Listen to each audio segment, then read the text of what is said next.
ভিনদেশে ব্যবসায়ে বাঙালির সাফল্যের গল্পে নতুন পালক চাঁদপুরের মোহাম্মদ আলী খানের উদ্যোগ। ব্যাংকক প্রবাসী এই বাংলাদেশি মাত্র ৩০ বছরে ব্যাংককে ২টি, মিয়ানমারে একটি, ভিয়েতনামে একটি এবং চট্টগ্রামে একটি ফিশ প্রসেসিং ফুড কারখানা করেছেন। তার কারখানার শতভাগ রপ্তানিমুখী রেডি টু কুক ফিশের জনপ্রিয়তা কাতার, দুবাই, সৌদি আরব ছাড়িয়ে যুক্তরাষ্ট্র ও যুক্তরাজ্যে পৌঁছে গেছে। থাইল্যান্ড ঘুরে মোহাম্মদ আলীর সফলতার গল্প জানাচ্ছেন মাসুর শাকিল। চাঁদপুরের মোহাম্মদ আলী খান সাদা হাতির দেশ থাইল্যান্ডে প্রবাসী হন ১৯৯৫ সালে।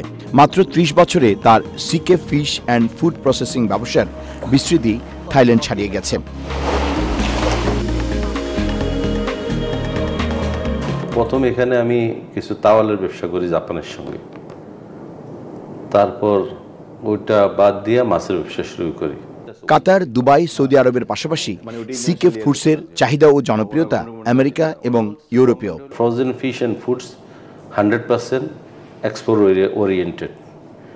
আর ব্যবসা আমি এখন 20 দেশে এক্সপোর্ট করতেছি। আর আমার নিজস্ব প্রতিষ্ঠান আছে আপনার UK, USA, France, Italy, Portugal, Canada, Qatar, Bahrain. এখানে আমাদের নিজস্ব কোল্ড স্টোর আছে, সিঙ্গাপুর। থাইল্যান্ডের চা চিং চাও প্রদেশে তার কারখানায় ৩০০ কর্মকর্তা কর্মচারী কাজ করেন। থাইদের অনেকে সিকে ফুডসে দীর্ঘদিন ধরে কাজ করছেন। থাইল্যান্ডে ৩০০ জেনারেল ওয়ার্কার আছে, 2 জন আছে বাংলাদেশি আর কি। আর এখানে বাংলাদেশ লোক আনতে হলে ওয়ার্ক পারমিটের মাধ্যমে আনতে হয়। ওয়ার্ক পারমিটের খরচ অত্যাধিক বেশি। Working with a good man and he carefully all customer and employer. উদ্যোক্তা মোহাম্মদ আলী খান বলছেন, বাংলাদেশ দূতাবাসের আমলাতান্ত্রিক জটিলতার কারণে সিকে ফুডসে বাংলাদেশ থেকে ভালো বেতনে শ্রমিক নিতে পারছেন না তিনি। মাসুর শাকিল, চ্যানেল আই, চা চিং চাও প্রদেশ, থাইল্যান্ড।